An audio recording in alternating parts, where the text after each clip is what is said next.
The next concept that divides collectivism from individualism has to do with the way that people are treated under the law.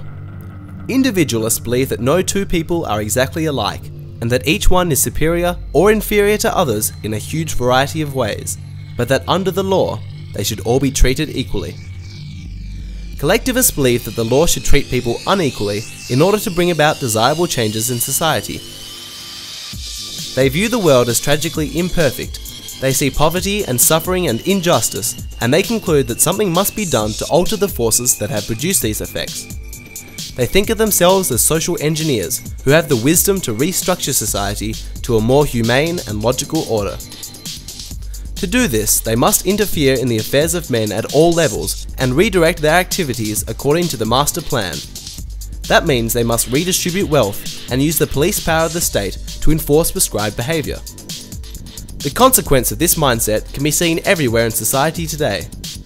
Almost every country in the world has a tax system designed to treat people unequally depending on their income, their marital status, the number of children they have, their age, and even the type of investments they may have. The purpose of this arrangement is to redistribute wealth, which means to favour some classes over others. In some cases, there are bizarre loopholes written into the tax laws just to favour one corporation or one politically influential group. Other laws provide tax exemption and subsidies to favoured groups or corporations. Inequality is the sole purpose of these laws. In the realm of social relationships, there are laws to establish racial quotas, gender quotas, affirmative action initiatives, and to prohibit expressions of opinion that may be objectionable to some group or to the master planners. In all of these measures, there is an unequal application of the law based on what group or class you happen to be in or on what opinion you hold. We are told that all of this is necessary to accomplish a desirable change in society, and yet, after more than 100 years of social engineering, there is not one place on the globe where collectivists can point with pride and show where their master plan has actually worked as they predicted. Let us use an example of a basketball league, where some of the teams were forced during the last season to play with one arm tied behind their backs, while others could play without constraint.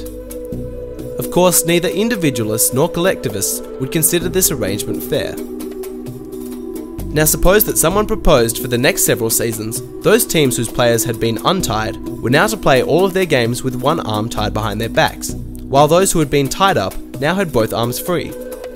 Is the arrangement now fair? Before we answer, let's improve the analogy. Let's observe that there has been a complete turnover of players. All those who played in the first set of games have retired. The current players, therefore, are newcomers, none of whom were involved in the original practice. Let's ask again, is the arrangement now fair?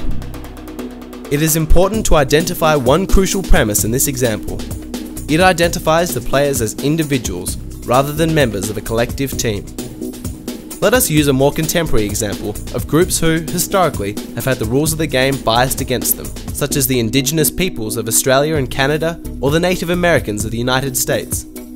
Their struggle has been against the racism and inequality that inhibits their opportunities.